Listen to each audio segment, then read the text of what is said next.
In this section, we're going to name alkenes, and the thing with the alkenes is the double bond typically always has to be involved in the longest carbon chain. So that being said, if you were to have an alkane and it was branched, and you had one alkane section that was, say, 10 carbons long, but you had another section that was 8 carbons long and contained the double bond, the one that contains the double bond is the longest carbon chain, even though the other one seems to be longer. So first off, we'll just name the basic alkene itself. So we start off with the longest carbon chain, 1, 2, 3, 4, 5. This is a pentane, but we, instead of saying pentane, we call it a pentene. Now we need to indicate the first carbon at which the double bond starts. And so on this molecule, the double bond actually is starting at the 1 carbon. If we look at the next one, 1, 2, 3, 4, 5, again, it's a pentene. So no more A, we just have the E under instead for indicating the double bond, but the double bond is in the 2 position. If we take a look at this last example, 1, 2, 3, 4, 5, again, this is a pentene. But if we look in the 1, 2 position, once again, this is where it starts. So these molecules are actually the same thing. They've just been flipped around. So be careful with that when you're doing your naming.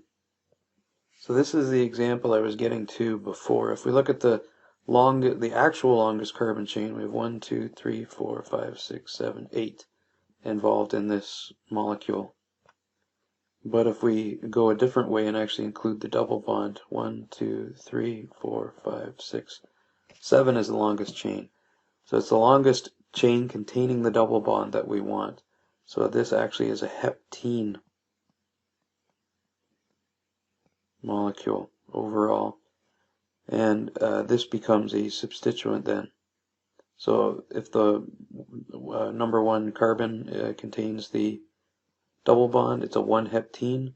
And in the 1, 2, 3 position is an N-propyl because there's 3 carbons.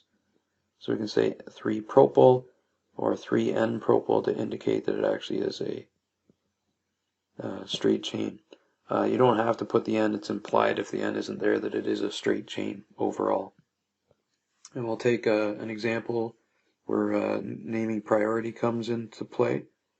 So if we take a look at the molecule, the alkene in our priority list is more important than the bromine. So we're going to be starting from the right side of the molecule. So if we count out, we have 1, 2, 3, 4, 5 carbons. We have a pentene. It's in the 2 position. And in the 1, 2, 3, 4 position is the bromo. Also note you can rewrite this to denote where the pentene is within the name. So at this point here I could say pent2-ene. And this comes in handy. The more substituents we start to get involved with, we actually have to start to break down the molecule itself in naming to indicate where everything is. So either of these is correct.